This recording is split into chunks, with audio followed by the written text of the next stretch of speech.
Efésios capítulo 4, os versos de número 25 até o 32. Por isso, não mintam mais, que cada um diga a verdade para o seu irmão na fé, pois todos nós somos membros do corpo de Cristo. Se vocês ficarem com raiva, não deixem que isso faça com que pequem e não fiquem o dia inteiro com raiva. Não deem ao diabo oportunidade para tentar vocês. Quem roubava, que não roube mais. Porém, comece a trabalhar a fim de viver honestamente e poder ajudar aos pobres. Não digam palavras que fazem mal aos outros, mas usem apenas palavras boas que ajudam os outros a crescer na fé e a conseguir o que necessitam, para que as coisas que vocês dizem façam bem aos que ouvem. E não façam o que o Espírito Santo de Deus fique triste, pois o Espírito é a marca de propriedade de Deus colocada em vocês, a qual é a garantia de que chegará o dia em que Deus os libertará. Abandonem toda a amargura, todo o ódio e toda a raiva. Nada de gritarias, insultos e maldades. Pelo contrário, sejam bons e atenciosos uns para com os outros e perdoem uns aos outros, assim como Deus, por meio de Cristo, perdoou cada um de nós. Pai, muito obrigado por essa palavra poderosa liberada no altar dessa igreja nessa noite. Que ela chegue não somente aos nossos ouvidos, mas que penetre nos nossos corações e gere em nós expectativas de ousadia, de colocarmos em prática o ensino que o Senhor tem para nós nessa noite. Leve cativa a obediência do Senhor, a nossa mente, o nosso entendimento, para que nada venha roubar, nada venha distrair a da nossa atenção naquilo que o Senhor tem para nós nessa noite. Muito obrigado. Em nome de Jesus, nós oramos e agradecemos a Ti. Amém. E graças a Deus. E se prepare que hoje é uma noite de ensino, de aprendizado, de renovação da aliança, de comunhão. Então é um culto especial que temos hoje para prestar ao Senhor. E Ele visita o Teu povo nessa noite de maneira muito especial.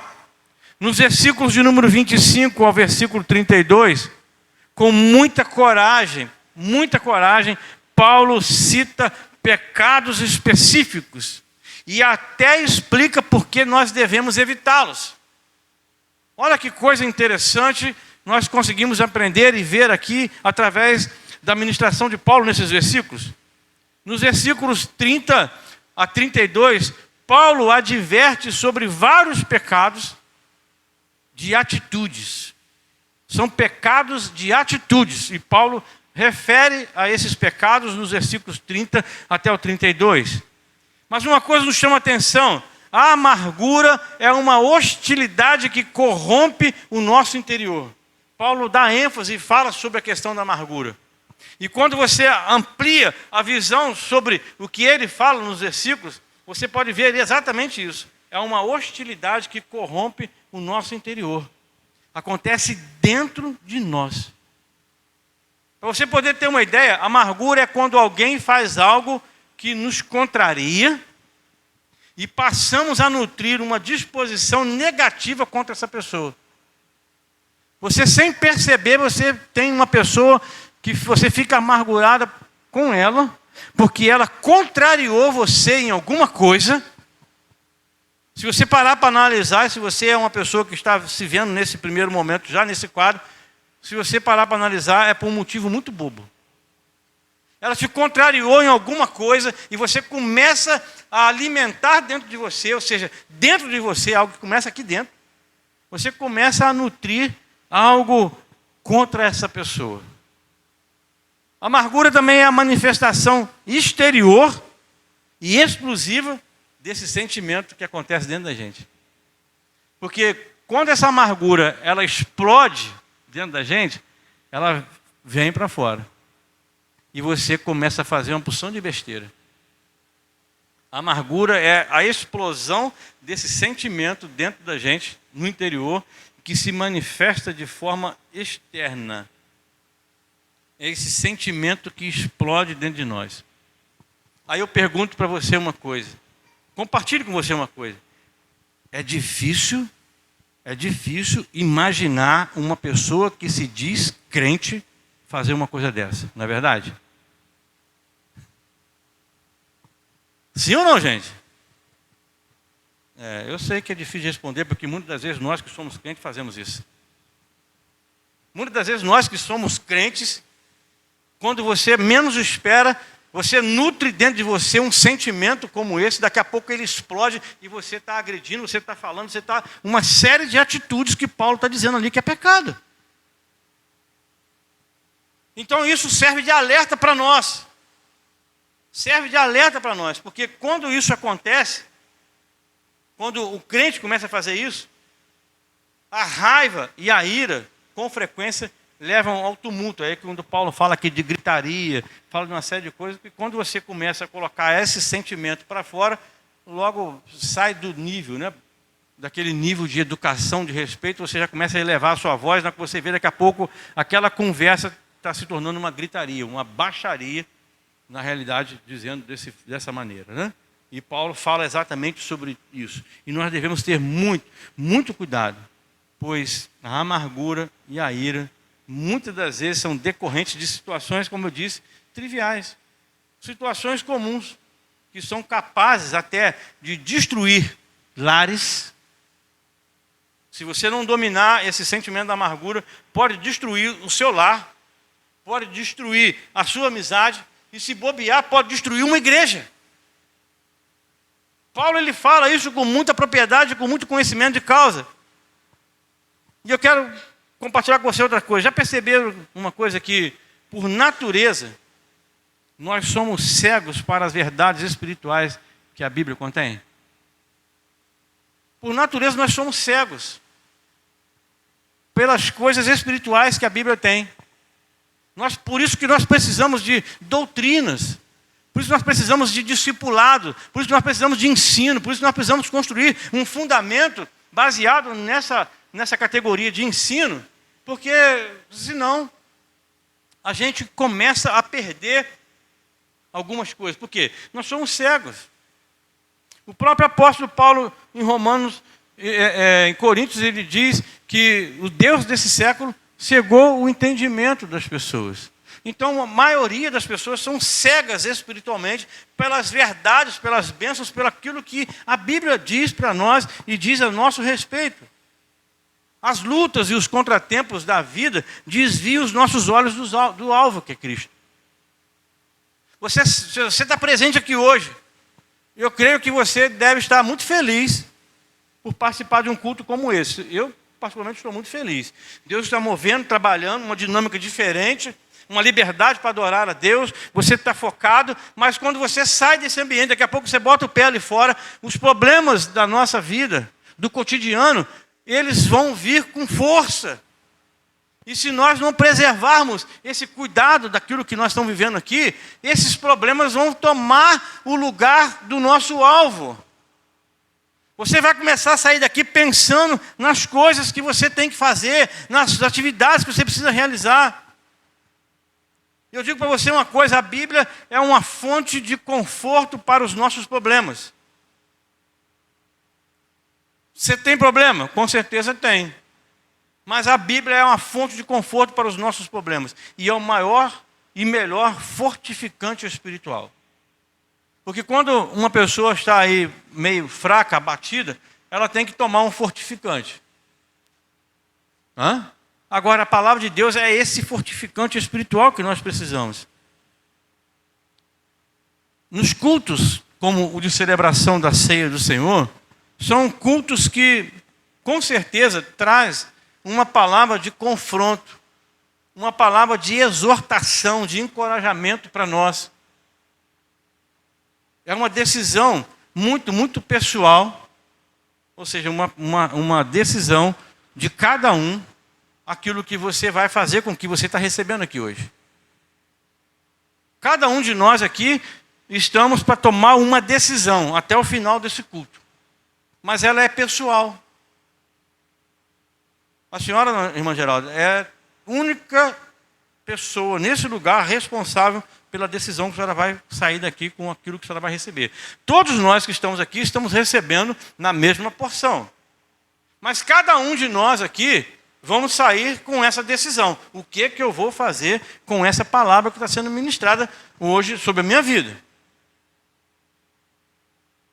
E eu creio que você conhece um crente que tem dificuldade de perdoar. Eu vi Mas é verdade. E Paulo está tratando nessa área com o povo os Efésios. E eu quero trabalhar com você também algo muito especial. Tem muitos crentes que têm uma tremenda dificuldade de perdoar. E tem dificuldade até de perdoar ele mesmo. Porque tem dificuldade de entender que ele é alvo do amor de Deus. Porque quando você entende que você é alvo do amor de Deus, você não vai ter essa dificuldade. E Deus está trabalhando, tratando conosco nessa noite. Eu quero dizer para você, meu amado e minha amada, assim como eu estou me considerando uma pessoa privilegiada, porque Deus ministrou uma palavra forte no meu coração sobre isso. Por entender que nós que estamos buscando, nós estamos orando, nós estamos trabalhando, nós estamos vivendo o avivamento. Nós precisamos tratar desse ponto tão importante na vida da igreja, que é o perdão. Que é o perdão. E eu preciso entender que eu, você, nós somos alvo do amor de Deus. Eu acho que você não entendeu. Eu, você, nós somos alvo do amor de Deus. É isso aí, gente. Isso é motivo para glorificar o Senhor. É motivo para rasgarmos o nosso coração em gratidão e alegria e realizar aquilo que Ele espera que nós realizemos. Porque nós somos alvo do amor de Deus.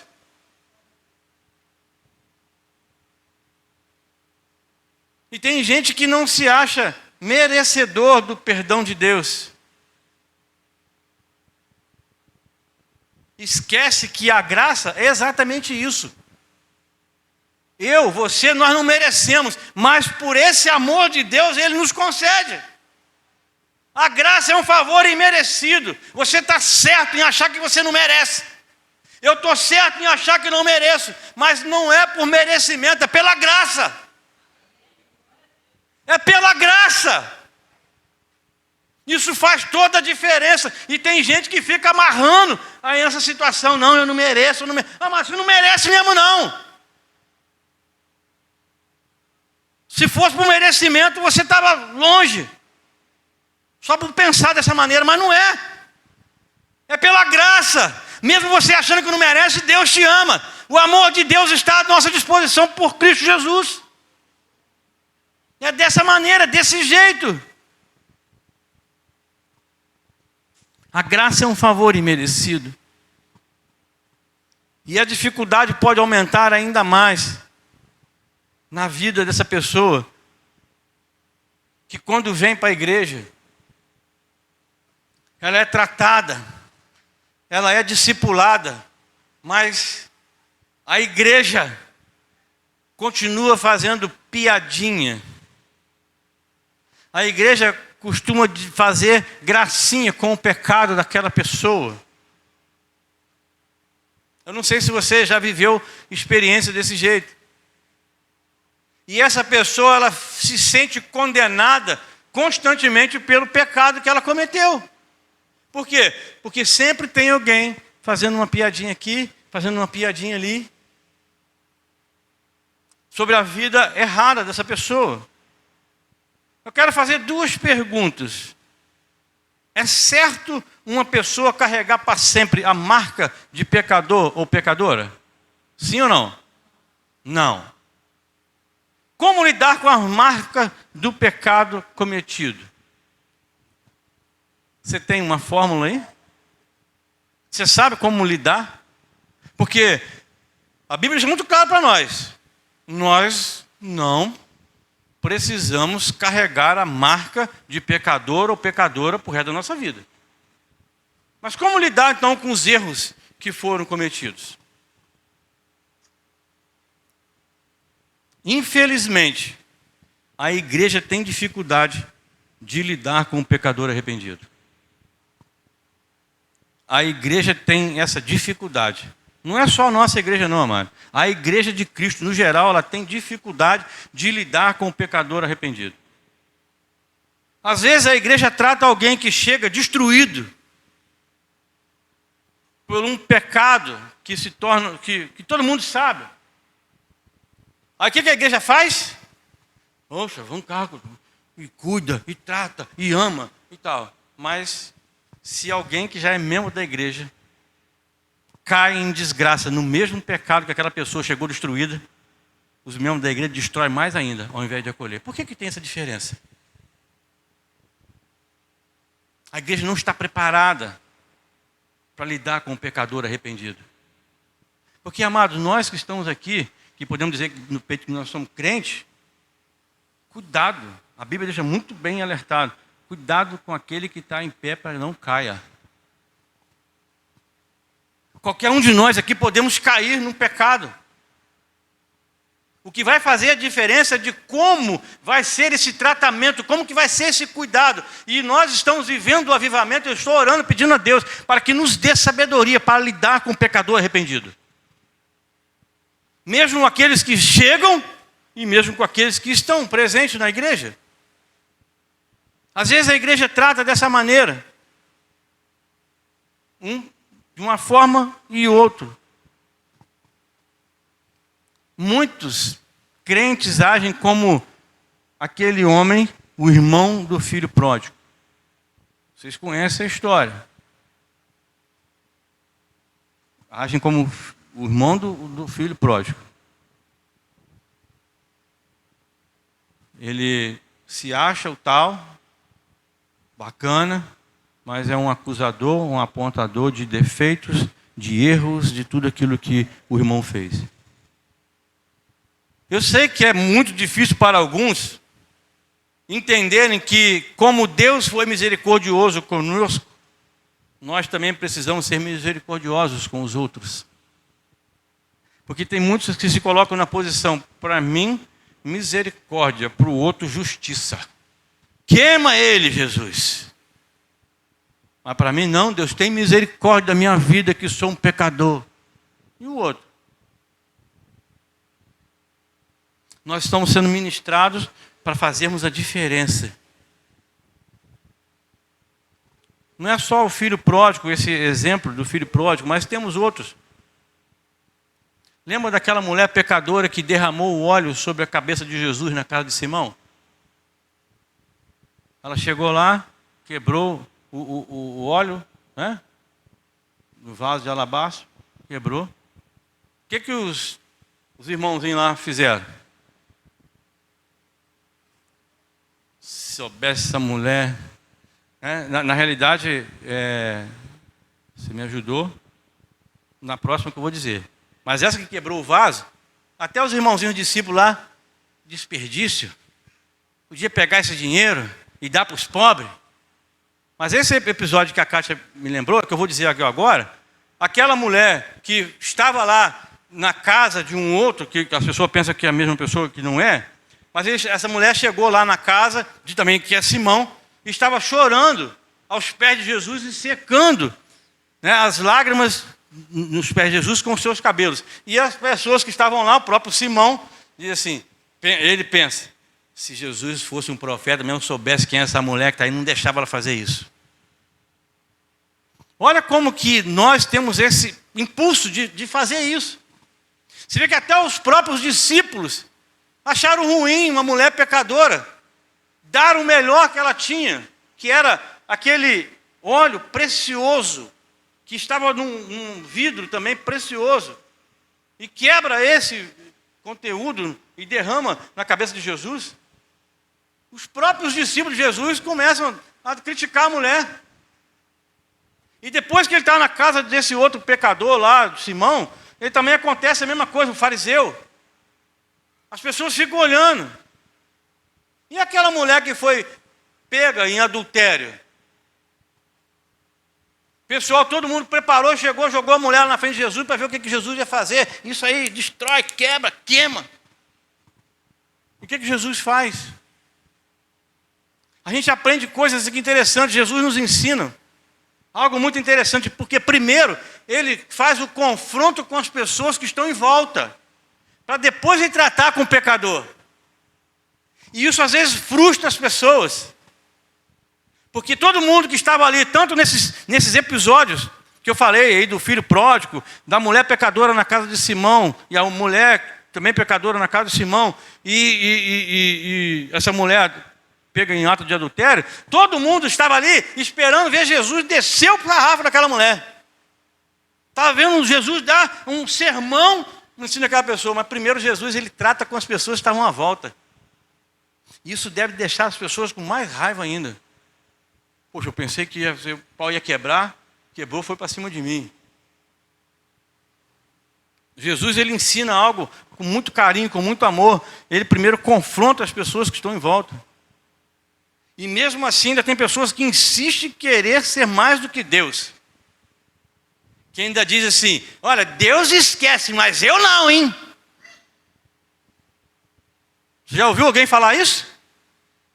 Levou susto, Bernardo. Que às vezes tem pessoa que diz isso. Não, Deus pode até perdoar, mas eu não. Amado, pessoa que diz isso, ela está querendo colocar acima de Deus. Se Deus perdoa, quem é essa pessoa para ser mais do que Deus para não perdoar? Deus esquece, mas eu não, hein? É uma situação um tanto quanto que contraditória. E eu gostei muito da interpretação que eu vi e encontrei sobre a palavra esquecer. Esquecer significa não levar em conta. Esquecer é isso, é não levar em conta. Porque às vezes as pessoas estão levando em conta o que um outro fez, e a palavra esquecer, assim, não leva em conta. E a gente vê aqui nos casos que Jesus relatou isso, que a disciplina não é só para quem pecou. Aí eu jogo para nós como igreja, uma igreja sadia, pega o exemplo da disciplina e coloca em prática, olhando o pecador de forma diferente. Uma igreja que quer viver, uma igreja que está vivendo um avivamento, ela vai pegar a disciplina e vai olhar para o pecador de maneira diferente. E não mais com aquele olhar de criminal, de acusador, e de fazer com que aquela pessoa se sinta mal no nosso meio. Saulo era um pecador e perseguidor da igreja de Cristo naquela época. E após a conversão, a igreja acreditava nele? Sim ou não? Amados, a história de Paulo, um homem conhecido pra caramba. Você lembra de Paulo? Conhece Paulo, apóstolo Paulo, que era Saulo? Depois que ele se converte, aceita Jesus como Senhor e Salvador da vida dele, como é que a igreja tratou ele? Acreditou nele? Sim ou não? Não! A igreja não acreditou no Saulo, agora Paulo. Se a igreja continuasse daquele propósito de querer rejeitá-lo, nós teríamos perdido grandes instruções. E não estaríamos nem falando aqui, talvez, hoje, de Paulo, na carta que ele escreve. A igreja não acreditava na conversão de Paulo. E muitas das vezes nós olhamos para algumas pessoas e ele... Você não é convertido nada. Fala a verdade, você já pensou isso de alguns aí, já?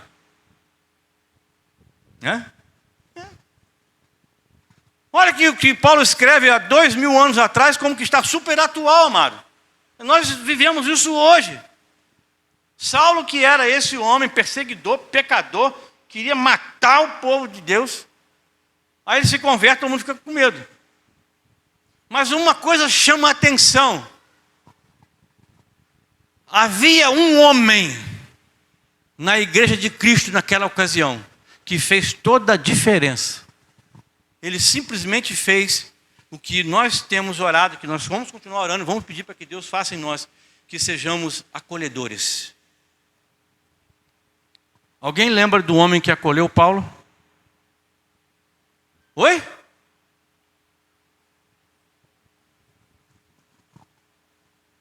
O nome do homem que acolheu Paulo, discipulou Paulo, cuidou dele, depois apresenta ele para a igreja. Barnabé. Muito bem. Quem falou aí? Berenice? Jéssica? Parabéns, minha filha. Escola dominical ajuda bastante, né, Jéssica? Barnabé foi esse homem que fez a diferença na igreja de Cristo naquela ocasião. Barnabé acompanhou Paulo. Ele viu como Paulo mudou. E ele chega com Paulo diante da igreja assim: ei, irmãos, esse homem aqui, ele era isso tudo que vocês estão dizendo aí. Ele queria matar, ele era perseguidor, ele queria falar um som de desgraça.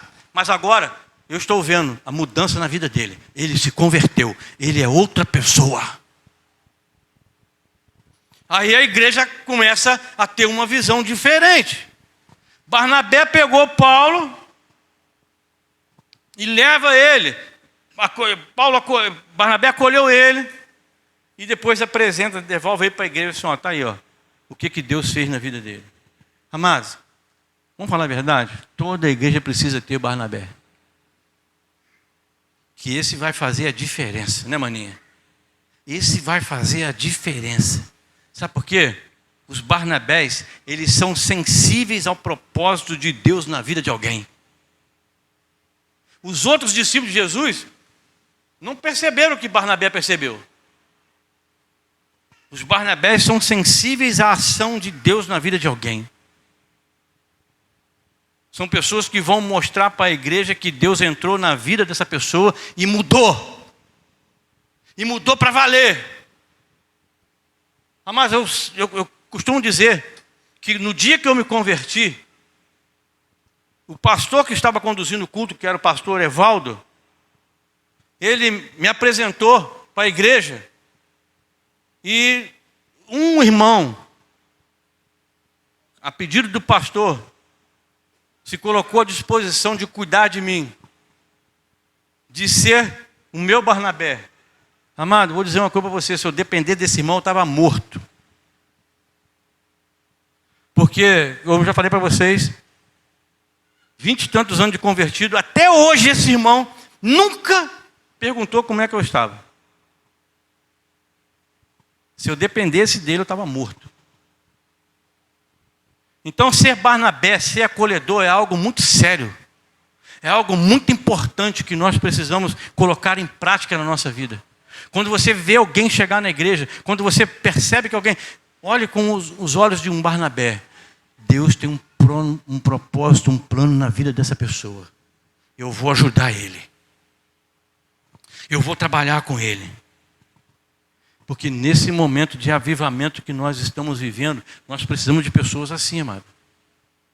Nós precisamos de pessoas dessa perspectiva, que conseguem olhar e ver o que Deus tem para fazer na vida de outra pessoa. Barnabé também acompanhou um outro personagem que era amigo de Paulo, também que estiveram lá um desentendimento lá, que foi João Marcos. Barnabé cuidou dele também. Por isso que eu estou dizendo que nós precisamos de pessoas que sejam acolhedoras, que olhem e tratem as pessoas com um olhar de misericórdia. São pessoas que estão dispostas a acompanhar a vida de pessoas pelas fases que elas irão enfrentar quando ela entrega a vida para Jesus. Isso dá um tom de credibilidade para alguém que está chegando. Uma pessoa que está chegando na igreja ser acompanhada por alguém que já está mais tempo na igreja, que tem credibilidade dentro da igreja, que tem credibilidade na cidade, e essa pessoa vai acompanhar ela. Você acha que essa pessoa vai se sentir bem ou mal? Vai se sentir bem. Vai se sentir bem. Quantas pessoas nós temos aqui no nosso meio hoje que são homens e mulheres com dignidade e respeito dentro dessa cidade? Que teriam disponibilidade para ajudar alguém que chega destruído. Ou alguém que esteja caído, que vai caminhar com ela. Essa pessoa que está caída, que está chegando agora, vai ficar feliz, não vai? Poxa, fulano, poxa, o cara lá lá na igreja ele respeitado. Está caminhando comigo. É o meu discipulador. É o cara que está cuidando de mim. É o meu Barnabé. Está me ajudando nessa nova fase da minha vida. Isso vai trazer credibilidade para ele. Porque a maioria das pessoas, quando chegam na igreja destruídas, ou pessoas que estão na igreja que às vezes cometem um erro, um pecado, essas pessoas estão buscando a reconstrução da identidade em Cristo, querido. Eu lembro que quando eu cheguei na igreja, eu cheguei destruído. Eu estava buscando uma nova identidade. Na realidade, eu estava buscando a minha identidade em Cristo. E esse irmão que eu te falei que não deu importância para mim, cara, não teve problema não. Porque sabe quem resolveu cuidar de mim, pelo menos por um período? Foi quem é a pessoa que tem maior credibilidade dentro da igreja, sem fazer acepção de pessoas, mas aparentemente quem é a pessoa que teria maior credibilidade dentro da igreja? O pastor. No dia seguinte, quem foi lá na minha casa? O pastor. Então, amado, não se preocupa que o fulano me abandonou, me deixou. Deus, ele sabe de todas as coisas e vai colocar a pessoa certa, de credibilidade certa para caminhar com você, se for o caso. Todas as igrejas que nós passamos, eu e a Kátia, nós tivemos a oportunidade de sermos alunos dos pastores que eram os pastores da igreja. Ficávamos na classe dos pastores. Quero ficar aqui. Não, quero ficar aqui. Vai com o senhor. E passamos por esses pastores e isso acrescentou muito na nossa bagagem até o dia de hoje. Mas teve uma pessoa à altura, que foi a evangelista Maria José Cunha Fernandes. Vocês conhecem, ela já esteve pregando aqui. Ela cuidou de mim e da Kátia. E nós temos um carinho muito grande por ela, que nós chamamos ela de tia. Não é como as criancinhas chamam os professores de tia, nós chamamos de tia. Chegava na hora da escola dominical, eu preparava a mesa para ela chegar, levava uma florzinha, você lembra? Levava uma florzinha, botava um jarrinho com água para ela. Não sei porquê, mas Deus colocava no meu coração isso. E as outras às vezes assim, puxa saco aí. Mas era que Deus colocou no meu coração e ela nos acolheu. É a nossa amiga até hoje. Manda mensagem para mim com frequência. Perdeu o esposo agora no ano passado. Mas sempre mantendo contato comigo, trocando ideia, conversando comigo sobre algumas coisas particulares. E isso é muito gratificante. Ela me reconhece como pastor.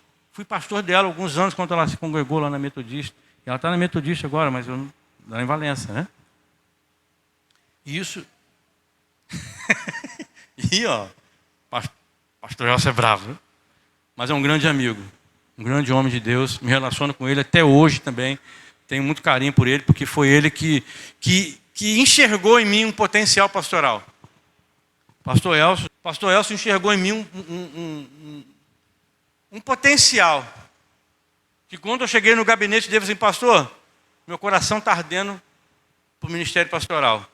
Ele pegou o telefone, ligou para o Rio, para o Centro Metodista, e a pessoa imediatamente entendeu e falou assim com ele, pastor Elcio, deve ser de Deus, porque só tem uma vaga.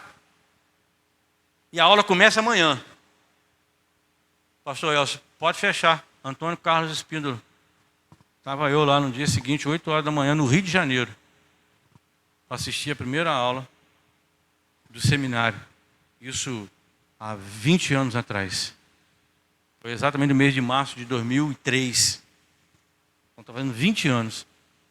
A primeira aula que eu participei. E a pessoa responsável lá, a coordenadora do curso, ela já chegou dizendo assim, espalhando todo mundo. Olha, vocês que estão aqui, tinha 67 alunos. Vocês estão aqui hoje, estão dando início ao chamado pastoral na vida de vocês, glória a Deus por isso. O curso estão 4 anos de faculdade. Na realidade, ela falou 5, porque um ano era um ano de período de vocacional, né, para saber se era isso que as pessoas queriam, e ali muita gente já desistiu. E depois mais 4 anos de faculdade. Vocês não podem faltar. Na realidade, vocês podem faltar. Só tem um motivo que vocês podem faltar. Motivo de morte. Aí foquei em silêncio. Ela falou assim, a sua. Ou seja, mesmo se papai e mamãe morressem, não podia faltar. O único motivo de falta de morte era a minha. Eu senti um peso aquele dia. Falei assim, caramba, se eu não tivesse certeza do meu chamado, eu já vim embora, não voltava mais. Mas aquilo acho que serviu para fortalecer a minha fé. E graças a Deus ninguém morreu, eu também não morri, não faltei. Meu pai já era falecido nessa época, então não teve contratempo nesse ponto. Amados, a gente precisa olhar uma coisa e entender que as pessoas, elas são dignas de compaixão e merecem misericórdia. Paulo lidou muito bem com tudo isso. Eu fico pensando, Paulo, esse homem bravo, um homem que respirava crueldade, que queria matar, perseguir. Você imagina Paulo agora falando sobre isso. Um homem que não podia ver um crente, que esganava só de ver o crente.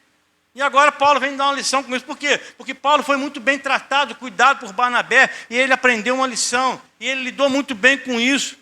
Porque no livro de Romanos, no capítulo 8, versículo 33, foi o que nós lemos no começo.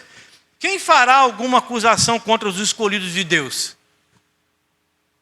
Paulo estava lá, uma porção de gente fazendo acusação contra ele. Aí ele fala assim, quem poderá fazer alguma acusação contra os escolhidos de Deus? Aí ele fala, ninguém, porque é o próprio Deus que nos justifica.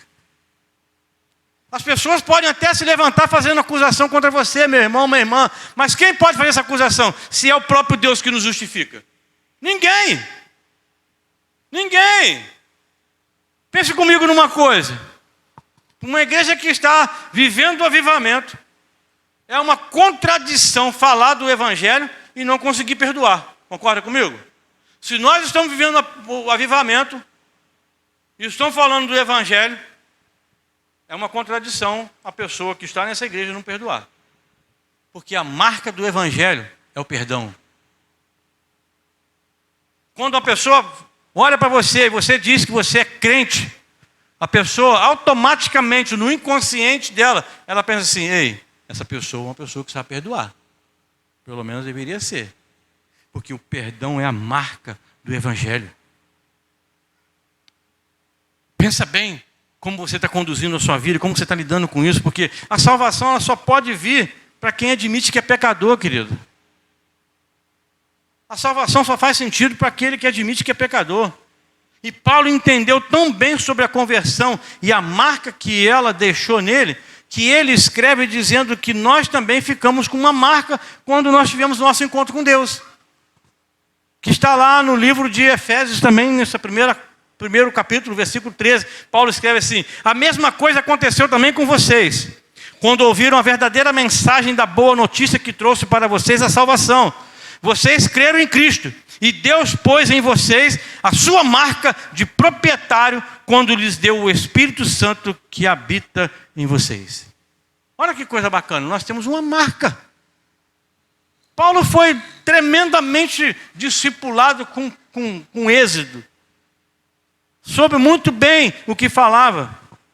Porque quem tem essa marca é salvo por Deus. Quem tem essa marca é salvo por Deus. Eu gostaria que você pensasse por um momento como Cristo mudou a sua vida. Pense um pouquinho quão longe você chegou no relacionamento com Deus. Feche os seus olhos e pense nisso. Como que Cristo mudou a sua vida? E agora pense um pouquinho como que seria a sua vida sem Cristo. Pense como seria a sua vida sem Jesus. E às vezes eu fico me perguntando, Cristo precisa continuar transformando a minha vida? E essa pergunta pode ser feita a você também. Será que Cristo precisa continuar mudando a sua vida? Será que Cristo precisa continuar mudando a sua vida? Nós precisamos criar raízes. Precisamos ter princípios na nossa vida. Porque com certeza nós temos áreas que precisam de ajuste de Cristo todos os dias. Enquanto alguns estão buscando crescer no relacionamento com Deus, infelizmente existem outros que estão deixando a sua vida decair, estão deixando a sua vida embora pelo ralo.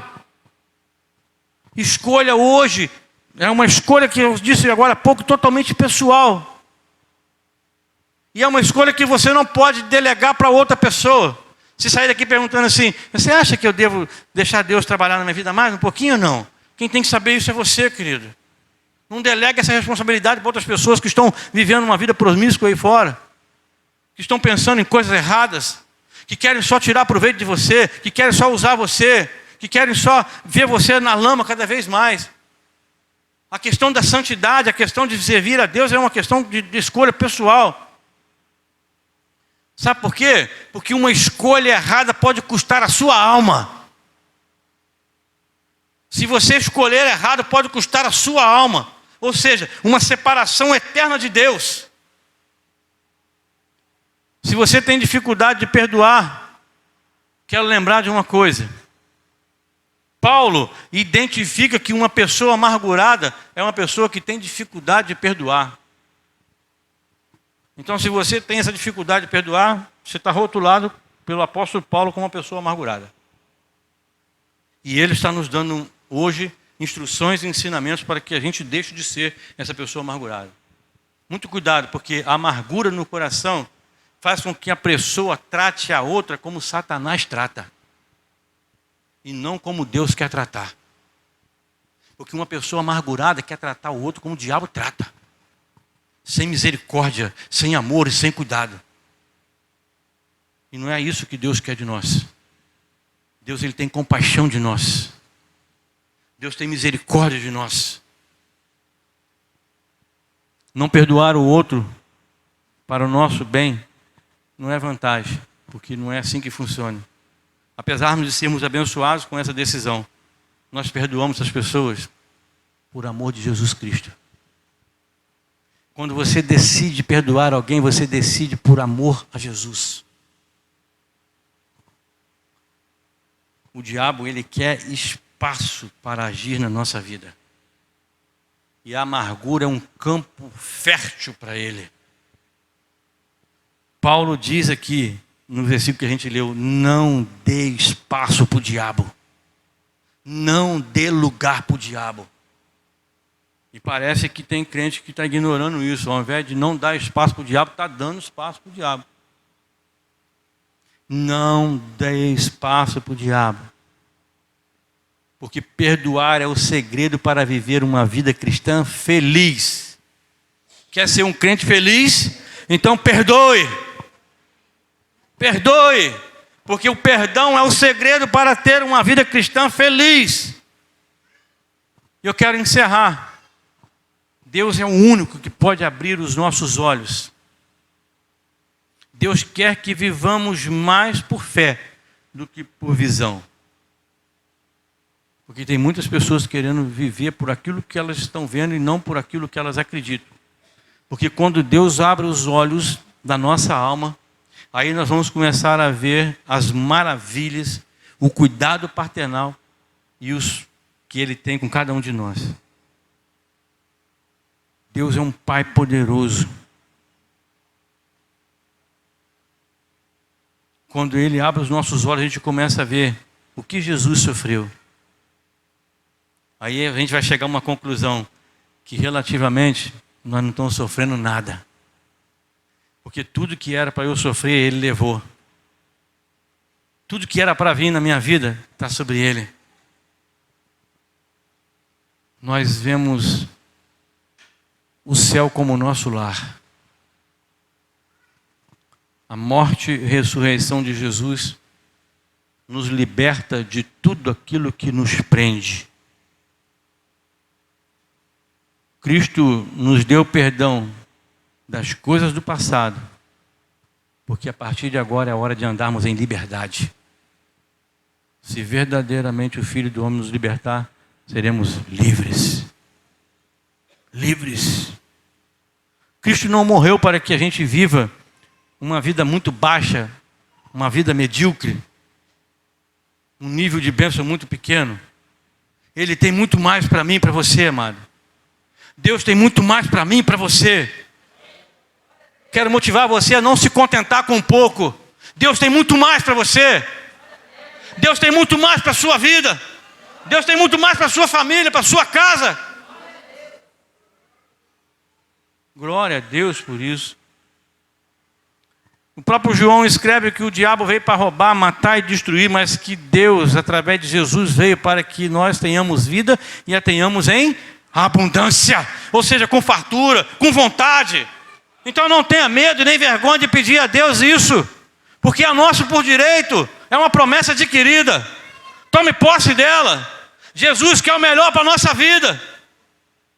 O desejo dele é transformar a cada um de nós. Aí eu encerro dizendo, lembre-se que no momento de dor, no momento de sofrimento, Deus está sempre presente. É muito bom saber que Deus está sempre presente. Não desista da sua vida com Deus. Não desista da sua família. Sabe por quê? É muito bom ser salvo. É muito bom ser salvo. É muito bom ser salvo. Não desista da sua vida. Não desista da sua família. É muito bom ser salvo.